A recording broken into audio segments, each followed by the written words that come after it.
Cubs fans, gather round because we need to talk. Like really talk.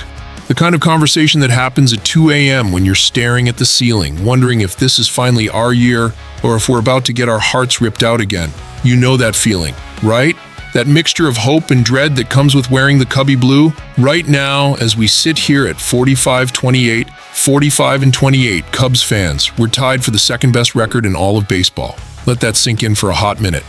We're not just good, we're elite. We're not just competing, we're dominating, with a 6.5 game lead in the NL Central. The offense is clicking like a vintage pinball machine. Our bullpen has been the best unit in MLB since April, and yet there's this gnawing feeling in your gut, isn't there? See, there are whispers floating around Wrigley, rumors swirling through the ivy-covered walls about what's coming next. The trade deadline is lurking like a storm cloud over Lake Michigan, and 3 major storylines are about to collide in ways that'll make your head spin faster than a tail-on curveball.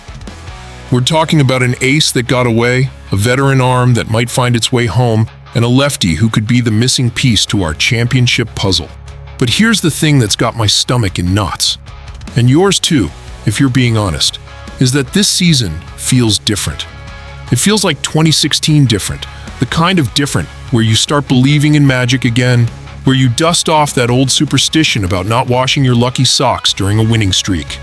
Our rotation might be patched up with duct tape and prayer without Steele and with Imanaga nursing that hamstring, but somehow we're still here, still fighting, still believing. Make sure you smash that like button if you're feeling these Cubs vibes, and don't forget to drop a comment telling me I'm either completely insane or absolutely right. There's no middle ground when it comes to Cubs baseball, we all know that. And hit subscribe because, trust me, you're going to want to be along for this ride. The first bombshell involves a Cy Young winner, a definitive no, and the kind of heartbreak that makes you question why we do this to ourselves season after season.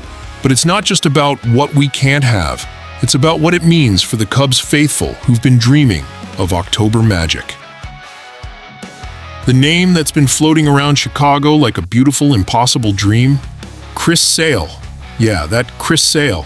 The 36-year-old lefty who just won the Cy Young with a ridiculous 2.38 ERA, 225 strikeouts, and 18 wins. The guy who's still dealing this season with a 2.52 ERA that makes opposing hitters look like they're swinging blindfolded. Cubs fans, I need you to sit down for this one because Atlanta Braves GM Alex Anthopoulos just delivered the kind of crushing blow that reminds you why being a Cubs fan is equal parts joy and torture. When asked about trading Sale, he didn't just say no. He said it with the kind of finality that makes your soul ache. No, zero, I saw the speculation. It's completely ridiculous to me. But wait, it gets worse. Anthopoulos wasn't done twisting the knife. He went full savage mode. We're not going to sell, especially someone who has club control beyond the current year. It's not going to happen. I never make definitive statements unless I'm going to keep them. Once you make definitive statements and then back down, you're a liar and you're done. Then came the words that probably made Jed Hoyer throw his coffee mug against the wall. It will not happen. Bold, italicized, capitalized. Cubs fans, can you feel that? That's the sound of a championship dream hitting a brick wall at 95 CMPR. Here we are, sitting pretty at 45-28. And the one ace who could have formed the most devastating lefty duo with Shota Imanaga just got ripped away from us like a foul ball that's just out of reach. You know what this means, right? It means we're going to have to get creative, we're going to have to dig deeper, and we're going to have to prove that Cubs magic doesn't depend on getting the shiniest toy in the trade market. The cruel irony? Sale's got an $18 million club option for next year, less than the $22 million he's making now.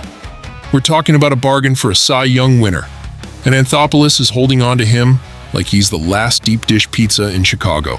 But hold on to your caps, Cubs fans, because while one door slams shut with the force of a hurricane, another one might be creaking open. Now here's where things get interesting. And by interesting, I mean the kind of plot twist that makes you remember why baseball is the most beautifully chaotic sport on the planet. While we're licking our wounds from the Sale rejection, our front office isn't sitting around feeling sorry for themselves to see. They're hunting, prowling, looking for that diamond in the rough that could be the difference between a good season and a legendary one. Enter Zack Latell from the Tampa Bay Rays. Yeah, I know what you're thinking. Who the hell is Zack Latell, and why should I care? Well, Cubs fans, sometimes the best trades aren't the ones that make SportsCenter highlights. Sometimes they're the ones that quietly fill exactly the hole you need filled. Latell's got a 3.88 ERA in 15 starts this season. And while that might not make your heart race like sales numbers would, here's the beautiful thing about being 45 to 28. We don't need another ace. We need depth. We need someone who can eat innings, who can give us quality starts, who can step up when Ben Brown is shaky, or when Colin Rea is having one of those days that makes you want to throw your TV remote through the window. The 29-year-old right-hander is 6-7 this season, but don't let that record fool you. He's been pitching for Tampa Bay, not the Cubs juggernaut we've got rolling right now. And here's the kicker. He's an impending free agent, which means he's a rental, which means the price won't be astronomical, which means Jed Hoyer might actually be able to pull this off without mortgaging our future. Sure, Latell leads MLB in hits allowed and home runs allowed, and yeah, that's concerning when you're talking about bringing him to Wrigley Field in the summer. But you know what? Matthew Boyd has been dealing, Jameson Taillon has been rock solid, and Cade Horton has shown flashes of brilliance. We're not asking Latell to be our savior, we're asking him to be our bridge to October. The Rays are 40 to 33 and holding that top wildcard spot. But they've got a history of buying and selling based on contract situations. They're not sentimental, they're practical. And that practicality might be exactly what gets us the depth we need for a championship run. But Cubs fans, if you think the Latell possibility is intriguing, wait until you hear about the veteran lefty who could be the final piece of our World Series puzzle. This is it, Cubs fans. This is the moment where everything clicks into place or falls apart spectacularly. There's no middle ground when you're chasing championships. We've talked about the ace we can't have and the depth piece we might get, but now we're talking about the veteran presence that could tie it all together like a perfect double play combination. Tyler Anderson from the Los Angeles Angels, a 35-year-old lefty with 2 All-Star appearances on his resume, and the kind of experience that shows up when the lights are brightest and the stakes are highest. Anderson's having a bit of a rough patch, 0-2 with a 9.00 ERA in his 3 June starts. But Cubs fans, we've been around long enough to know that baseball is a game of adjustments, and sometimes a change of scenery is all it takes to unlock greatness again. Before this June slump, Anderson was cruising with a 3.39 ERA in his first 11 outings. That's the kind of consistency we need in our back-end rotation, especially when you consider that he's got just a 3.9 home run percentage, meaning he knows how to keep the ball in the yard. And at Wrigley Field, with those summer winds and that short left field, keeping the ball in the park isn't just a skill, it's an art form. The Angels are 35-37 and 6.5 games behind Houston in the AL West. They're only 2 games back from that 3rd wildcard spot. But let's be real, the Angels are going to be sellers at the deadline. They always are, and that's where our opportunity lies. Picture this for a second.